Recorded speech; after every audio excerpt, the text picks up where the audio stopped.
Dimensão dos direitos humanos, Revolução Francesa, né? Hoje a gente vai falar um pouco das implicações da Revolução Francesa dentro dos direitos humanos, né? Que é o que a gente conhece, né? Direitos humanos, com uma visão no plano internacional e direitos fundamentais no plano mais nacional, né? Dentro do nosso ordenamento jurídico, né? Vamos falar um pouco do contexto histórico e as ligações, né? Com essa construção dessa linha de direitos, né, de primeira geração.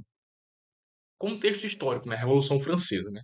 A Revolução Francesa foi uma das maiores revoluções, se não a maior, mas com certeza está entre as três maiores revoluções do mundo, tá? Que impactam em todas as sociedades, né? Dentre outras explosões de revoluções que aconteceram no mundo, tá? A gente vai ter a Revolução Francesa. A Revolução Francesa, ela explodiu com uma ideia de uma crise econômica. Dentro do país, dentro da França, a gente vai ter uma crise econômica. A gente vai ter muitas pessoas pobres, né? Muitas pessoas passando fome. E aí gera um descontentamento com a política, um descontentamento com a monarquia, tá?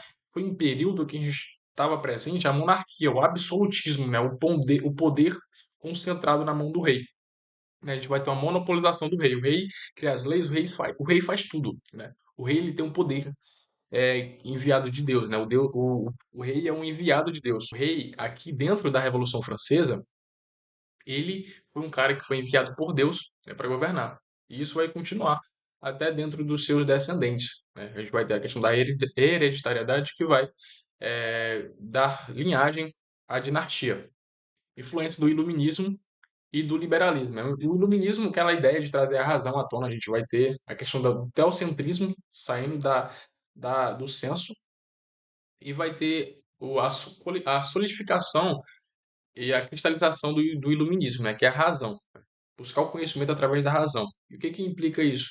Junto com o liberalismo, de tirar essa ideia de poder da mão do rei, né? De que o poder é algo divino, né? De que o poder vem de uma ideia divina. Não. É, John Locke, é um dos precursores do liberalismo também, querendo ou não, do iluminismo. Ele traz essa ideia de que o poder ele vem das mãos dos cidadãos, né? E não da mão de Deus. Tá? Então a gente vai ter um poder vindo do povo, em que o poder ele emana do povo e deve ser para ele.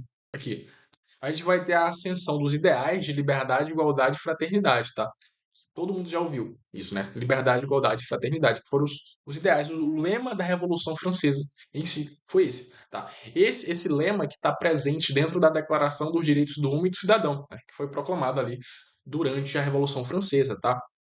Foi uma declaração em que vai trazer a ideia de que há direitos que são inatos ao ser humano, que estão presentes com ele desde seu nascimento, né? Só de ser pessoa humana você já tem direitos a algumas prerrogativas, né? São direitos inalienáveis e universais a todos, tá? Independente de cor, raça, gênero, poder econômico, né?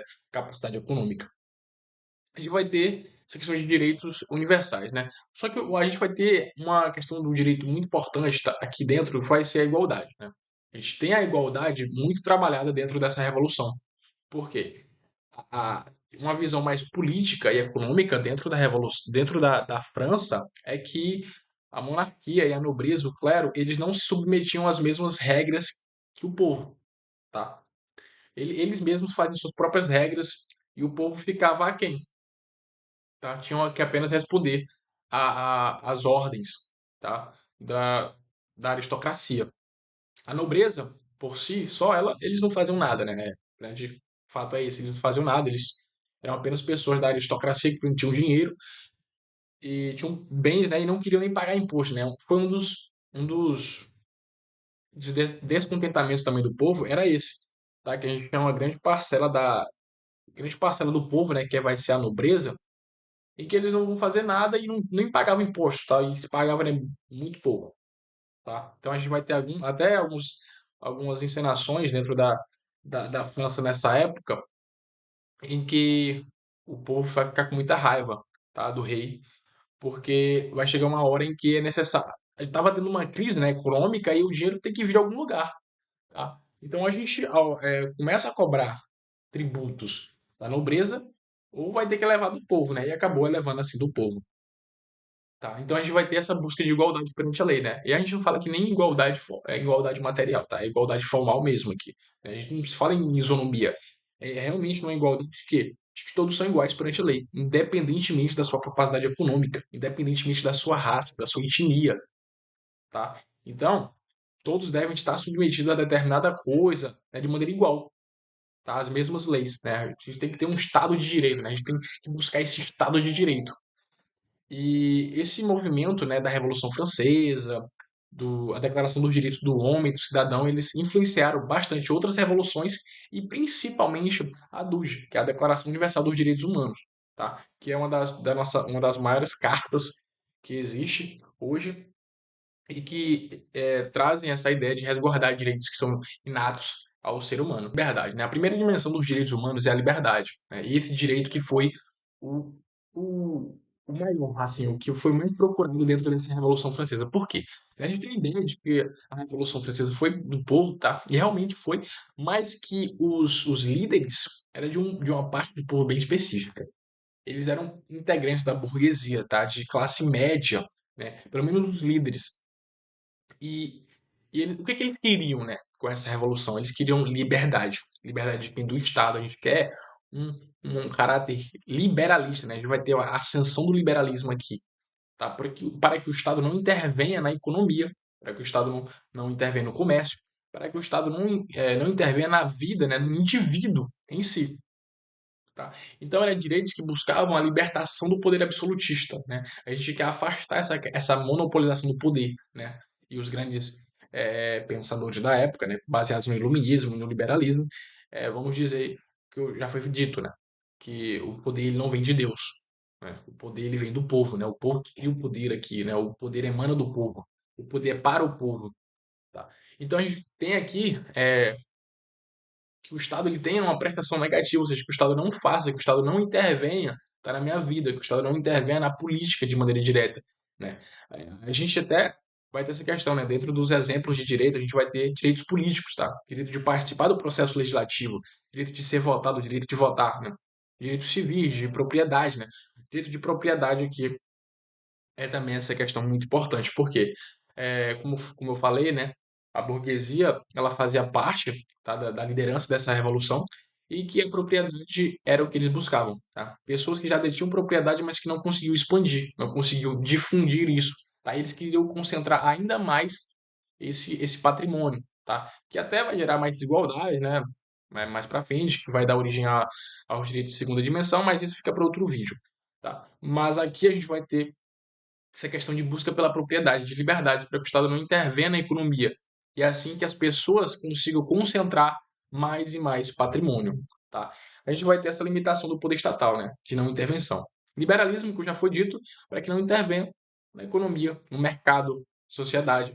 Tá? E a gente vai ter exemplos aqui de direitos. Tá? Direito, por exemplo, o direito à vida. Tá? O direito que a vida seja protegida, que eu tenha uma vida digna. Tá? Que o Estado ele traga o mínimo possível, né? Condições mínimas de dignidade, tá? E de igualdade para as pessoas.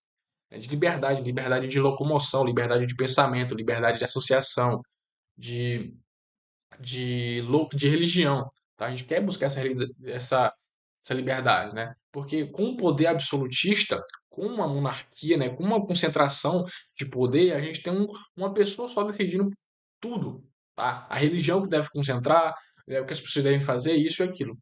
Tá?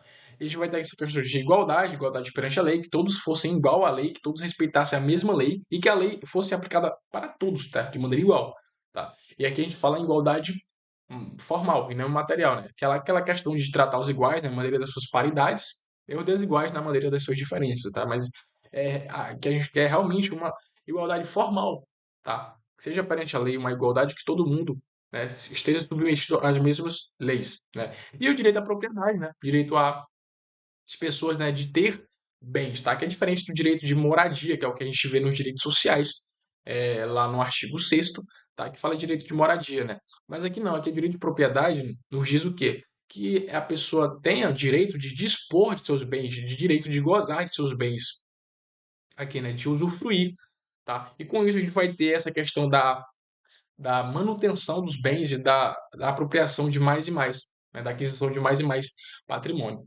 tá? Galera, esse foi o vídeo, um vídeo bem curto, tá? Mas que vai lhe ajudar a lembrar um pouco da primeira geração dos direitos humanos e que vai ajudar vocês na prova e também, né, de matar sua curiosidade sobre esse tema, né? Valeu, falou e fui.